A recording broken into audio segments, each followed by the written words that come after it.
This is a brief video on supply-side policies. Supply-side policies are policies the government uses to try and achieve their macroeconomic objectives.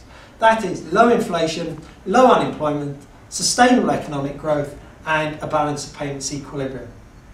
And there are two real ways that supply-side policies can work. The first one is to improve the quality and the quantity of the factors of production that a country has: land, labour, capital and enterprise.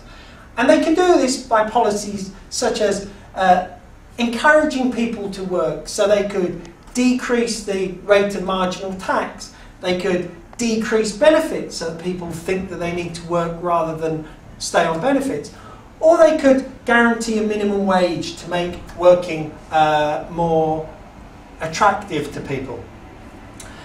A big thing that comes under this category is to improve the quality of labour by using education and training. They could also help entrepreneurs to set up in business. They could give aid for research and development for companies so that you get better capital, and they can subsidise capital in new technology for firms, so giving them tax relief, for example. The alternative is not to work on the factors of production, but to improve the efficiency of labour and product markets. In other words, get markets to work more efficiently. And the policies pursued here are privatisation, taking things out of the public sector and putting them in the hands of private companies; deregulation, where rules and regulations are taken away so barriers to entry come down and new firms can enter the industry; and trade union reforms, who some people believe if you reduce the power of trade unions, markets will work more efficiently. Now, if these policies are successful, and there's a big if there, lots of people are somewhat wary of how successful supply-side policies are, but if they are successful, the effect can be seen in this diagram. Originally, the economy could produce the amount shown by the aggregate supply curve. Now, because they've got better or more factors of production, or markets are working more efficiently, the aggregate supply curve is shifted out to the right. The maximum that the economy could produce, its potential output increases.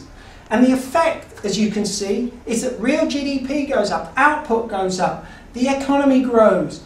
At the same time, because more is being produced, unemployment would go down. Inflation would go down. This increase in aggregate supply reduces demand pull inflationary pressures, so the price level of inflation goes down. And since the economy is becoming more competitive and goods are cheaper, the balance of payments should improve as well. So it seems the supply-side policies have no drawbacks. We get all four macroeconomics achieved. Well, possibly, but there are two huge drawbacks with supply-side policies. These policies take an eternity to work. They're not short-term, they are very long-term.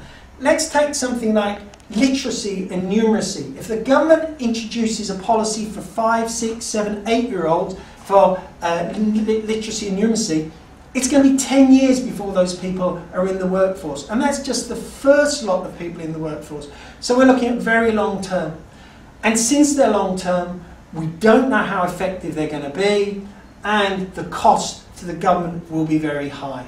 And those are the drawbacks: the huge time lags and the high cost and uncertainty of the outcome, because all the other things that could influence these don't remain unaltered over a long period of time.